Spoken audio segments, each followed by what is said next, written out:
Hello everybody, I hope the day is a wonderful one wherever you are. Well, I wanted to start today by talking about the Let's Talk video. Oh, look at the water, isn't that pretty? I love seeing water channeling down a little rivulet like that through the hole there.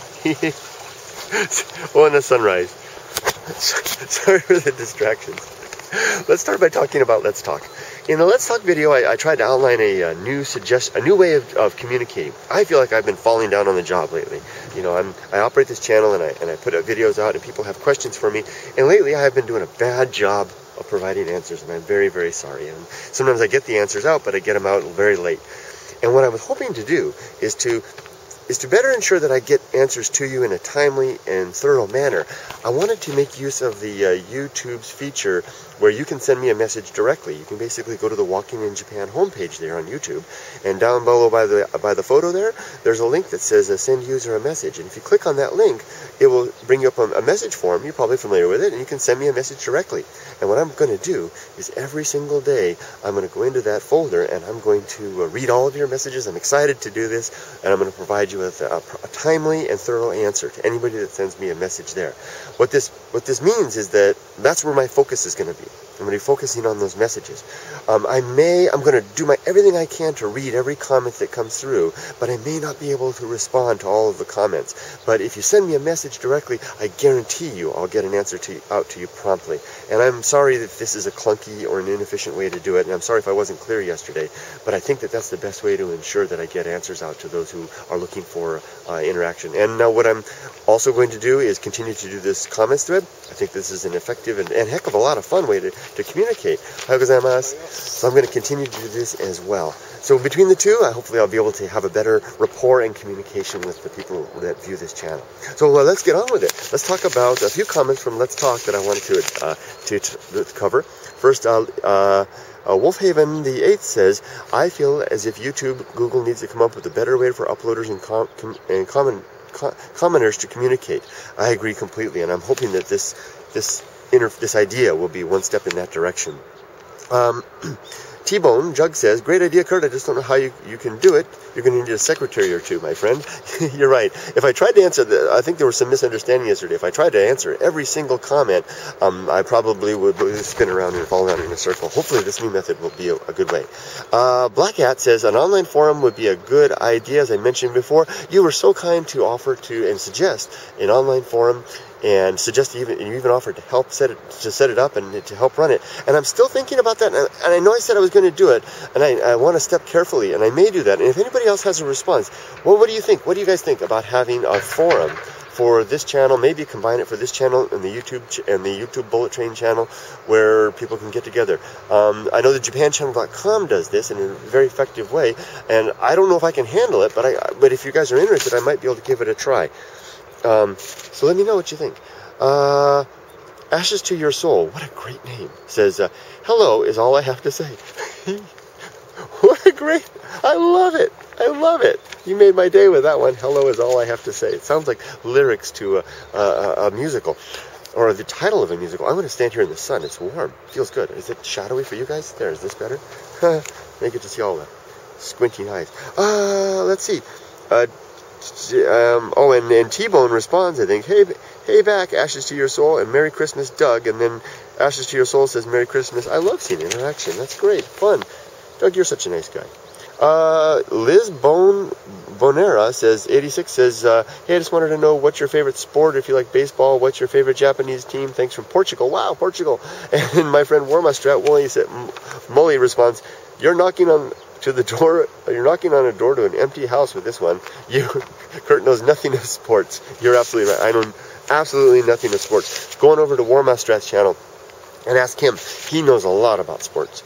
Okay, now going on, and I apologize, I don't know anything.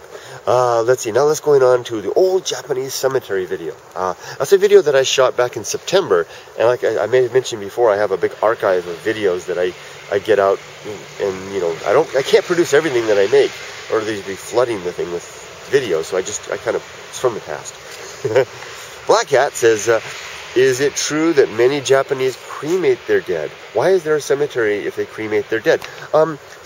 Statistics show that about 99%, I looked this up, According to Wikipedia, 2007 stats show that 99% of Japanese are cremated. I wonder what happens to the other 1%.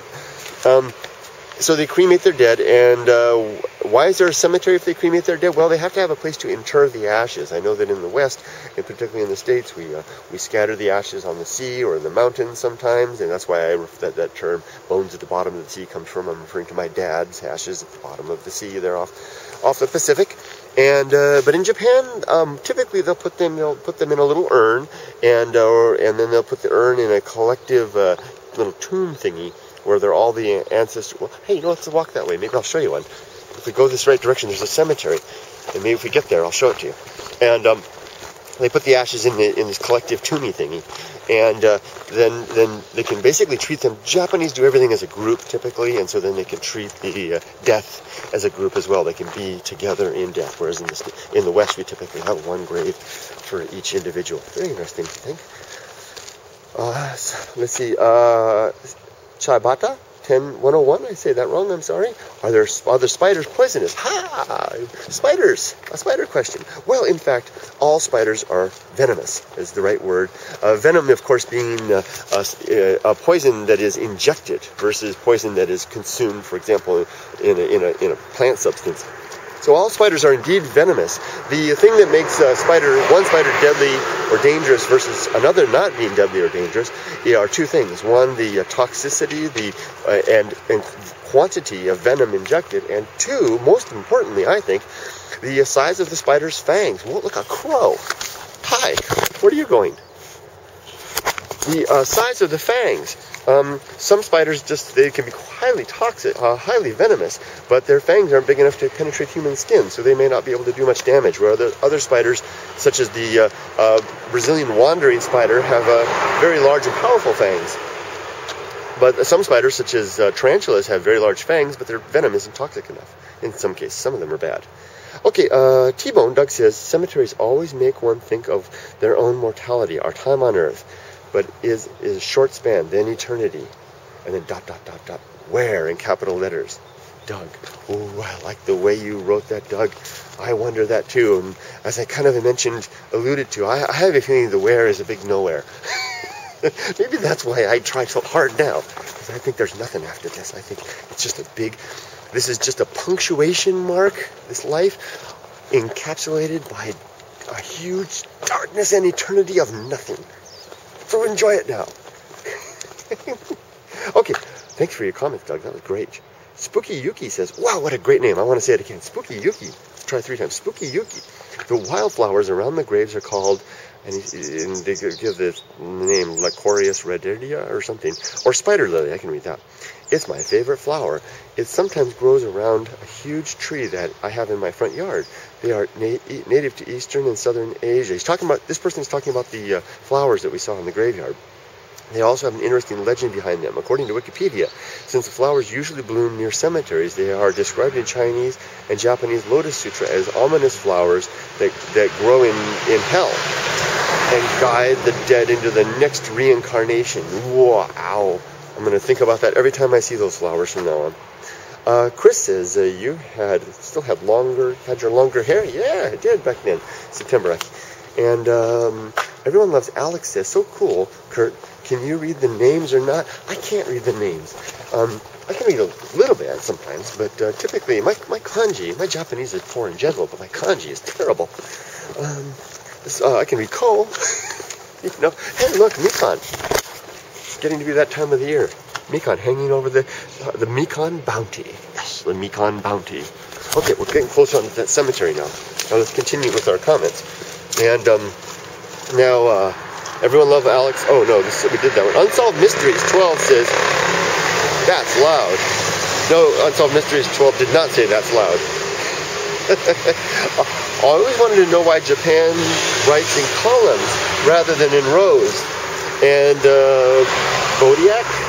Bodiak responds saying, I believe they started writing vertically because they used bamboo as a paper, making it difficult to type in rows. Very interesting. I have no idea. I don't know the answer. That sounds pretty good. Thank you for answering that. Hippie 6Y says, there's an old Red Army soldier's grave in my town. I always think that it's nice that people take care of those graves, in spite of the fact that the Red Army came to take over my country. I think it is something about the people living here. Very interesting. Yes, I think that that's an interesting thing to talk about how one country might handle deceased invaders. I'm going to walk past them here, so I'm going to get quiet for just a second here. There we go. Okay. Now this savory cool name says, sounds like my geo class, freeze, thaw, weathering, and salt crystallization. Yeah, you're talking my language now. Nothing better than going out into the desert where there's no vegetation or little vegetation and watching the decomposition of rocks and thinking about the active processes of chemical weathering, frost, freezing, and all the processes that basically take everything down to sea level one day. Well, probably not. Here's the cemetery. Here we go. Wow. This is actually cool for me to go in here. This is my family's cemetery. Let me show you my wife's dad's family's grave. These are all tombs, each of these. And I won't linger the camera on any one particular tomb. I'll take you to the place where my wife's family is buried. There's a big Buddha. Ooh, there's a big old tomb. Look at that, all the old gravestones there. Okay, back over here. This is the Inoue family. And, okay, where the heck are they? Wait a minute. Do they move? Over here? Oh, big spider.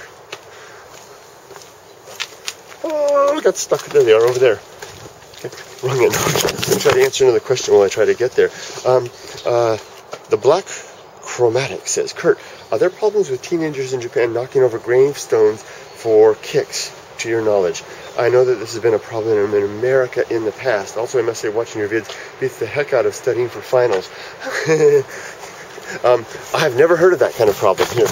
Look at these old stones here. These are all very, very old stones, and they're modern stones. I've never heard of such a problem here. Okay, here we go. Here's the Inoue family stone, and this is basically my wife's the family name, Inoue. This is my wife's family's. This is my wife's father's family. Now, my father, when he married, he adopted into his wife's family a common practice here in Japan where he gave up his surname and became a Suzuki. So he grew up in Inoue and then became a Suzuki. Now, what we have here is, here's the family names over here, and this is Emily's great-grandmother right here. She died a few years back, and you can see her name is still fresh, and the older names here are slowly decaying away. In Japanese, well, when they die, they'll have their proper name put on the front, I think it is, and then on the back, and then their posthumous name on the front. I don't know how they're doing it on this one. I can't see around to the back. Well, you can see over here in this tomb. Can you see how there's names on the back? On the back, and then there's proper names on the front. I'm doing a bad job. Ah, there you go. The name's there. And so you get another name when you die. And this is how it works. And then these plaques right here, these wooden plaques, indicate those who have died. Basically, the idea is you continue to remember and honor that person until the plaque weathers away to nothing. This person here, this one right here, will soon probably be forgotten, so to speak, and go into the collective conscious of the family. Okay, let's go on. I'll finish this. I agree. Oh, wait, one more thing. All of the ancestors that are interred here are all inside here. This is hollow in here, and they're all inside individual little urns in there. And these teacups are teacups that family members have were used over time. I'll go ahead and pay my respects here.